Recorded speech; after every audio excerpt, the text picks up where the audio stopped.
हरे कृष्णा। जहाँ भक्ति सच्ची हो वहाँ पाप भी अपना रास्ता बदल देता है। आज का प्रसंग हमें यह विश्वास दिलाएगा कि कलयुग में भगवान का नाम लेने से ही भगवान की प्राप्ति हो सकती है। भगवान मंदिरों में पूजे जाने से प्रसन्न नहीं होते। भगवान प्रसन्न होते हैं हमारे सच्चे विश्वास से, सच्ची श्रद्धा से। आज का जो प्रसंग है वो भगवान के परम भगत सदना कसाई का है। सदना कसाई का काम मांस बेचने का और काटने का था, पर फिर भी वो मन में निरंतर भगवान का नाम सुमरता रहता था। भगवान का नाम सुमरन करके ही अपने कार्य को करता, यही उनकी दिनचर्या थी। एक दिन सदना कसाई अपने नगर से कहीं बाहर जा रहे थे। रास्ते में एक पत्थर से उनका पैर टकराया। जैसे ही उन्होंने उस पत्थर को देखा, उस पत्थर को उठा लिया और सोचा कि क्यों ना इसे मैं अपनी दुकान पर ले जाऊं और इससे मैं तोल का काम करूं। ऐसा सोचकर पत्थर लेकर वो अपनी दुकान पर आ गए। अब तोल में एक तरफ वो पत्थर को रखते, दूसरी तरफ मांस रखते और तोल कर बेचते। पर ऐसा कार्य करते हुए भी भगवान का नाम निरंतर जाप करते रहते। एक दिन एक महात्मा साधु उनकी दुकान के आगे से गुजर रहे थे। उनकी नजर दुकान पर पड़े उस पत्थर पर पड़ी तो साधु बहुत क्रोधित हुए सदना पर और कहा, अरे मूर्ख, तू नहीं जानता कि तू भगवान शालिग्राम को एक मांस के साथ रखा हुआ है? घोर पाप कर रहा है। यह सुनकर सदना कसाई को बहुत दुख हुआ। उसने साधु से क्षमा मांगी और कहा कि मुझे इस चीज का ज्ञान नहीं था। मैं तो इसे साधारण पत्थर समझकर ले आया था। मुझे नहीं पता था कि यह शालिग्राम भगवान है। मुझे माफ कीजिए। सदना कसाई के इन शब्दों को सुनकर साधु का क्रोध शांत हुआ। साधु ने सदना कसाई से कहा, भगवान के लिए ये स्थान उचित नहीं है। तुम मुझे शालिग्राम भगवान दे दो, जिससे कि मैं इन्हें अपने घर पर ले जाऊं और इनकी पूजा करूं। सदना कसाई ये सुनकर खुश हुआ और उसने वो शालिग्राम भगवान जी की शिला उन साधु को दे दी।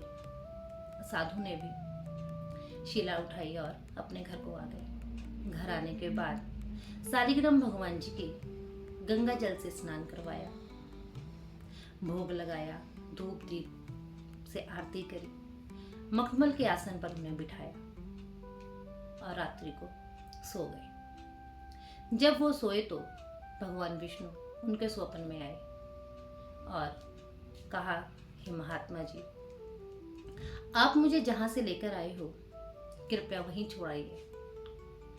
साधु ने भगवान से कहा, हे भगवान, वो स्थान आपके लिए उचित नहीं है।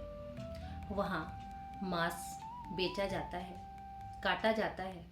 भला आप वहाँ कैसे रह सकते हैं? वहाँ इतनी अशुद्धि है। तो भगवान प्रसन्न हुए और कहा कि महात्मा जी,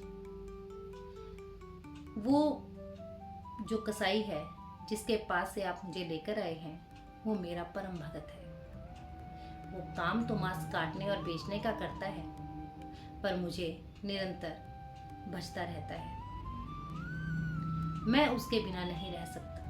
और जब वो मुझे तोलता है तो मुझे ऐसा लगता है कि मानो अपने हाथों में उठाकर वो मुझे झूला झूला रहा हो।